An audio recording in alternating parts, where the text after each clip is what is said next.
আসসালামু আলাইকুম। দুই দেশের দুটি ঘটনা খুবই হৃদয় বিদারক, মর্মান্তিক, কিন্তু এটা বাস্তবতা।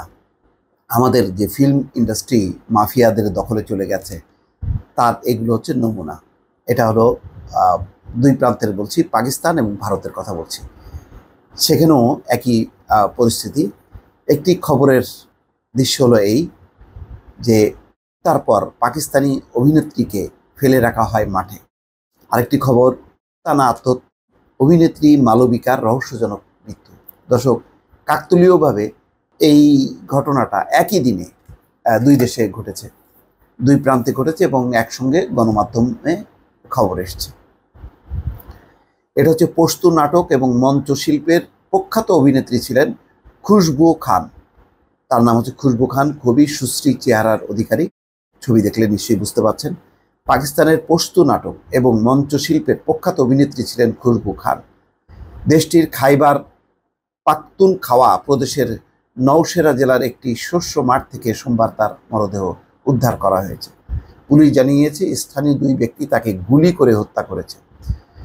গণমাধ্যমের বরাত দিয়ে পাকিস্তানের এক্সপ্রেস ট্রিবিউন বলেন, খুশবু খানকে হত্যার ঘটনায় শওকত ও ফজল নিয়াজ নামে দুজনের বিরুদ্ধে একটি মামলা নথিভুক্ত করা হয়েছে। খুশবুর ভাই সন্দেহভাজন দুই ব্যক্তির নাম উল্লেখ করে মামলাটি করেছেন। এই অবস্থায় অভিযুক্ত দুজনকে খুঁজে বের করতে অভিযান শুরু হয়েছে।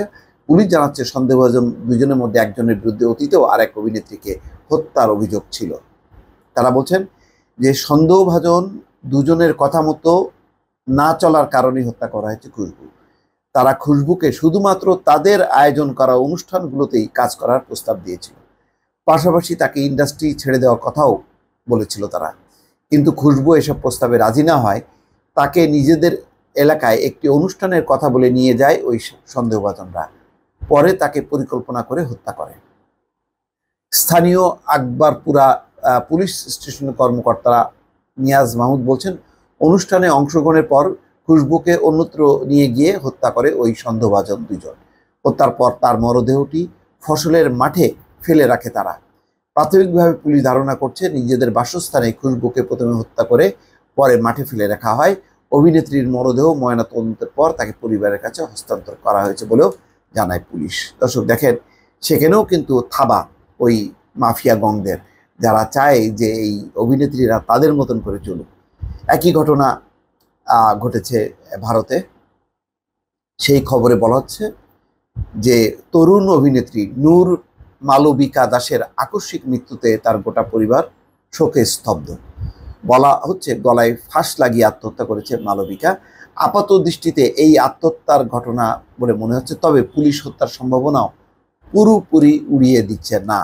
মুম্বাইয়ের ওশিওয়াড়া এলাকার একটি বন্ধ ফ্ল্যাট থেকে মালবিকার ঝুলন্ত মরদেহ উদ্ধার করেছে পুলিশ। 6 জুন তার মৃত্যু হয়। মৃত্যুর 4 দিন পর পুলিশ মালবিকার পচা গলা ঝুলন্ত দেহ উদ্ধার করেছে। বাড়ির সিলিং ফ্যানে ঝুলছিল তার দেহ। 4 দিন ধরে মৃত অবস্থায় পড়েছিল মালবিকা। প্রতিবেশীরা এই অভিনেত্রীর ফ্ল্যাট থেকে দুর্গন্ধ পেয়ে পুলিশকে জানান।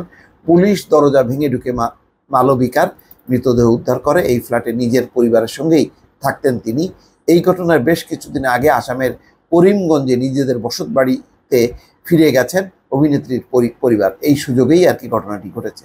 ভারত বাংলাদেশ সীমানার নিকটে অবস্থিত করিমগঞ্জের মেয়ে মালবিকা। পরিবারের পক্ষ থেকে জানানো হয়েছে মালবিকা মানসিক অবসাদে ভুগছিলেন, আর তাই তিনি এমন চরম পদক্ষেপ নিয়েছেন। করিমগঞ্জের মালবিকার এক আত্মীয় টাইমস অফ ইন্ডিয়াকে বলেন, নূর অভিনেত্রী হওয়ার আশায় মুম্বাই গিয়েছিল। অনেক আশা নিয়ে ওই শহরে গিয়েছিল, তার কঠোর পরিশ্রম করেছিল মালবিকা। আমরা জানি মালবিকা তার সাফল্যে সন্তুষ্ট ছিল না, আর তাই এই রকম পদক্ষেপ নিতে বাধ্য করেছে।